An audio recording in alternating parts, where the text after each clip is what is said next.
एक बहुत बड़े जंगल में सारे पक्षी मिलजुल कर रहा करते थे। उसी जंगल में कालू कौवे का भी परिवार रहा करता था। कालू कौवे का एक बेटा था मंगलू। वो बहुत ही शरारती था। उसने जंगल के सारे पक्षियों के नाक में दम कर रखा था। एक बार की बात है, बहुत दिनों बाद टुनटुनी चिड़िया माँ बनी थी। उसके घर में खुशियों का माहौल था। एक दिन टुनटुनी चिड़िया अपने पति चूचू से बातें कर रही।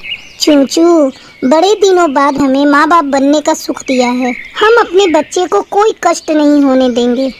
हाँ टुनटुनी, तू ठीक कह रही है।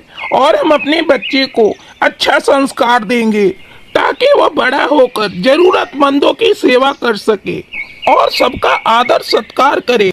हाँ जी, ये बात तो सही है, लेकिन हमें एक बात का ध्यान रखना होगा कि वो कभी भी मंगलू से दोस्ती ना करे।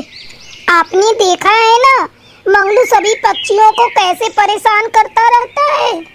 वे दोनों अक्सर अपने बच्चे के भविष्य को लेकर चिंता किया करते थे। धीरे धीरे समय गुजरने लगता है। एक दिन टुनटुनी और चूचू भोजन की तलाश में जा रहे थे। तब टुनटुनी अपने बेटे से कहती है, टोनी बेटा, हम लोग भोजन की तलाश में जा रहे हैं। तुम घोंसले में ही रहना। अगर मंगलू तुमसे खेलने को कहेगा तो तुम उसके साथ मत खेलना।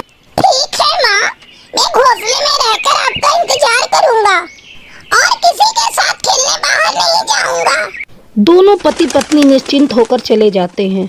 उनके जाने के थोड़ी देर बाद मंगलू कौवा वहाँ आता है।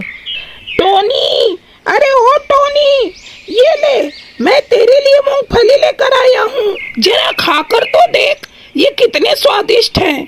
तब टोनी कहता है, मंगलू भैया, तुम यहाँ से चले जाओ, मैं मूंगफली नहीं खाऊंगा। मेरी माँ ने मुझे तुमसे बात करने को मना किया है।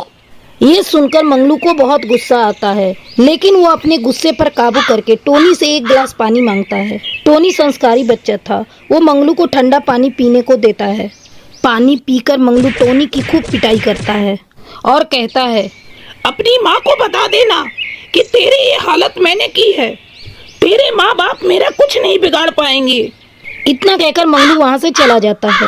टोनी दर्द से कराह रहा था। शाम को जब टुनटुनी चिड़िया और चूचू कबूतर घर आते हैं तो अपने बेटे की ये हालत देखकर घबरा जाते हैं। टोनी अपनी माँ को सारी बात बताता। तब टुनटुनी गुस्से में मंगलू के घर जाती है। उस समय मंगलू का पिता कालू कौवा घोंसले के बाहर ही बैठा था। कालू भैया, आपके बेटे ने मेरे बेटे को मार मार कर अधमरा कर दिया है। अपने बेटे को संभालो, नहीं तो एक दिन तुम्हें रोना पड़ेगा। टुनटुनी की आवाज सुनकर रानो कौवी बाहर निकलती है। टुनटुनी चिड़िया, जब से तुम माँ बनी हो तुम बहुत घमंडी हो गई हो। मेरा बेटा तुम्हारी आंखों में चुभने लगा है। ये देखो, मेरा बेटा बैठकर पढ़ाई कर रहा है। कल उसका इम्तिहान है। तुम्हारा बेटा झूठ बोल रहा है। अब जाओ यहाँ से। अगर तुमने दोबारा मेरे बेटे की शिकायत की तो मुझसे बुरा कोई नहीं होगा। इस घटना के कुछ दिनों तक मंगलू शांत रहता है। एक दिन जब वह खेलने जा रहा था तो वो देखता है कि गोगो चील का बच्चा अपने घोंसले में अकेला था। मंगलू कौवा उसे पीट पीट कर अधमरा कर देता है। जब इस बात का पता गोगो चील को चलता है तब वो अपने साथियों के साथ मिलकर मंगलू के घर पर धावा बोल देता है। इस हमले में मंगलू और उसका पूरा परिवार खत्म हो जाता है। मंगलू कौवे के बुरे कर्मों का फल उसके पूरे परिवार को भुगतना पड़ता है।